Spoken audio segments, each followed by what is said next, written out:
Hey guys, welcome back to Tower of God New World. In today's video, we are checking out a tier list over on Pridewin. Now, we've made some adjustments to this tier list, and I want to go through all of them, but I'm actually pretty happy with where it's at the moment. We've got obviously Vespa in it, and then we've got some other changes that we've made as well. And as always, these things are subjective, so take them with a massive grain of salt.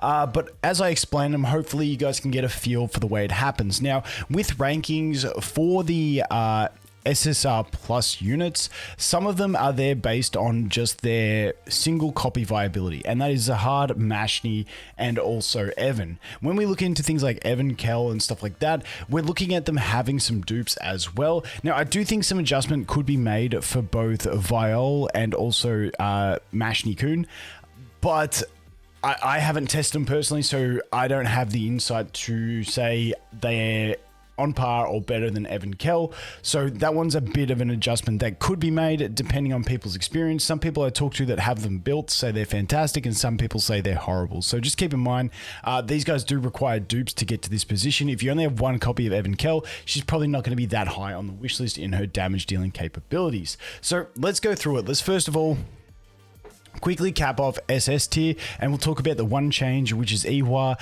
to SS tier. So obviously Evan, he provides invincibility. He's just crazy.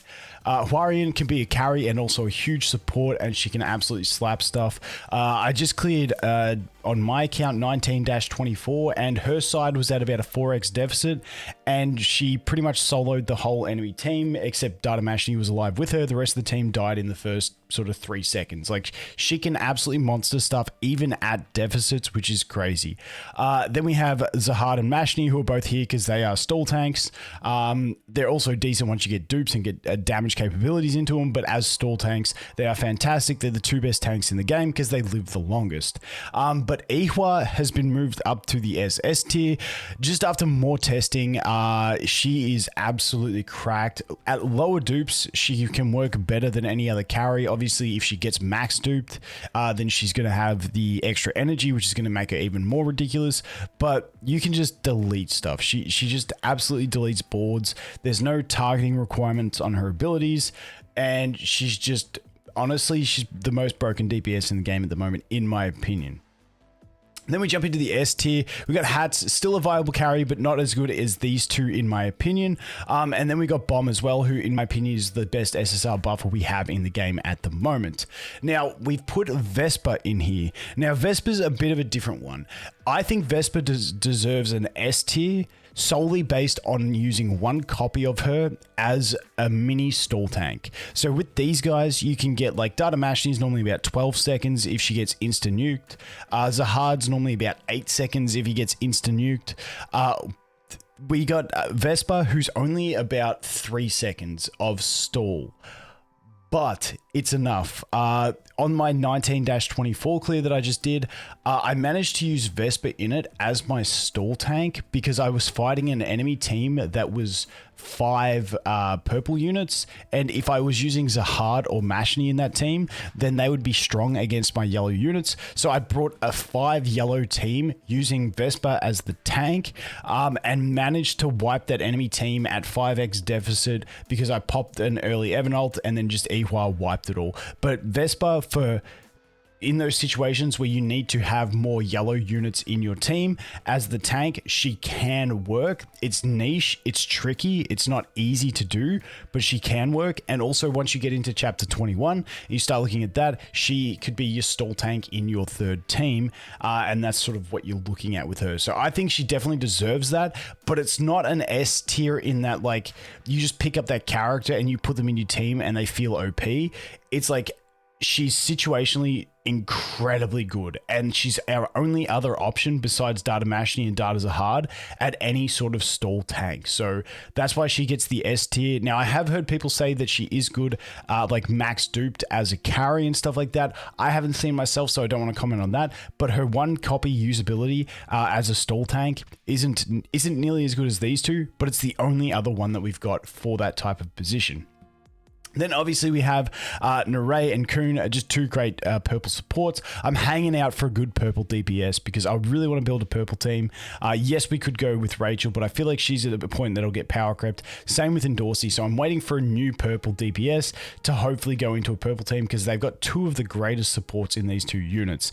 Then we move on. Evan Kell for damage, crazy unit, just absolutely slaps. You get this thing with a few dupes and some EE investment. She just deletes teams and then she just ults like crazy. It's ridiculous. And then we have Bunny on a box. She's just a really good support for the red team, especially if you're running with a Huarian, because she does give the buff to the red damage, but she also has the heals. She has the energy regeneration through her shields when they cap off, or the over healing. I can't remember which one it is, but she has energy, shields, healing, and attack buff for red. It's pretty solid.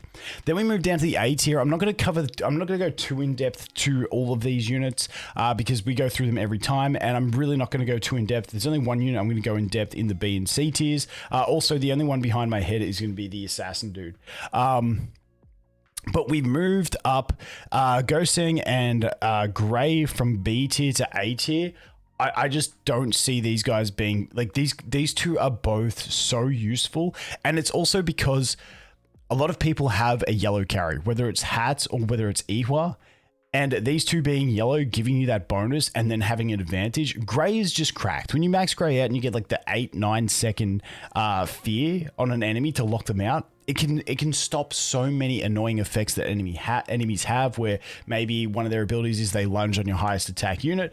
You can fear them so that your units can get your cycle. Maybe you can get your Evan ult off before that happens, and she can just protect your team essentially with that fear. It is so fantastic. Then she has a sleep on top. Then on top of that, if she does live to an ult and using magic damage, she's going to increase the magic damage that you're going to deal to the enemies that are hit by her ult, which is just fantastic. Goseng, probably not as good as Gray in my opinion, but when you don't need that fear and the positioning doesn't work for it, but you can get a buff, which is attack speed buff on your highest attack unit, like that's always going to be beneficial. So these two, they just, I just feel like though, and you got to remember, these two are also graded on the fact that you get more dupes of them. Everyone has dupes of these guys. You don't have to put them on the wish list. You get them. I'm free to play. I started like my account like 2 weeks in, and I think I've got these two at around purple star-ish. Something like that. So they're pretty well, you get plenty of dupes. So they have that advantage as well. These two are in here for their damage dealing capabilities. Honestly, we can probably drop these guys even lower because like you're not going to be using them. I mean, that's probably where they sit fairly in their damage dealing capabilities. But when you've got these two available to you, especially with Ihwa, you're not really looking towards building these two anymore, in my opinion. Big Mashni, I've heard, like I said, people with her built with 30 exclusive equipment and like 3 dupes plus say she absolutely melts. Some people say they're still disappointed in her, so I'm not too sure. Karaka, honestly, I still use Karaka Tech at 1 copy for his fear. It can be super clutch in certain situations. Endorsey for Endorsey Cheese to group the whole enemy team up. And then Rachel just for grouping the enemy team up as well. And a bit of disruption, she's pretty good for that. Then we got Yellowy for buffing your highest attack unit at the start of battle, which is not too bad. Viol, who unfortunately I haven't had too much testing, so these are not my ratings on them. This is for coming from other members of the community. Once again, like I said, these two, I feel like you could flex them around into different positions, but I honestly don't have enough experience with them. I'm the only 3 dupe SSR plus I have experience with is Zahad, and he's cracked with it. Unfortunately, I'm not a whale, so I just don't have enough experience with that. And honestly, the simulation mode, as good as it is, it's too hard to get a fair representation of these things in a campaign pushing scenario because it feels buggy. So unfortunately, I don't have a solid stance on those ones there. These two, once again, I don't have a solid stance on either. He's like more dodge based. He's just nuke an enemy base type thing, but these two, I think this guy, Laurie, or however you say it, the sleepy dude, he is I feel like currently really not too bad. Like I feel like his multipliers are really strong. His sleep effect, I've heard some great things about him, But the problem is we've just got better carries across the other elements. And it's kind of same thing with Yuri. I think a lot of people tried Yuri thinking she was going to carry the team and tank at the same time. I think with her is you've got to play her as a DPS, being don't put her in the front row. You still got to run her with some sort of tank so that she can get her shields up and start rolling with them before she starts getting slapped. But you know, both viable options. I'm not going to go through the B and C tiers. You can look at my previous tier list because that's where we talk about all these characters more in depth. But the one I wanted to talk about is Chung. Now, I can't remember who... Okay, so we did summons. I can't find his name on Discord. I apologize. But for who we did summons for not too long ago... on my channel, I'll put his name in the pinned comment, but he said to me, dude, are you using the squirrel boy? And I'm like, not really. I looked at him early game and you know, I tried him, didn't really work, but he has this ability where he just gives a random ally energy, and it's up to like 450 energy, 500 energy or something, which is really quite clutch in certain situations. He can also increase your damage resistance to green and blue elements.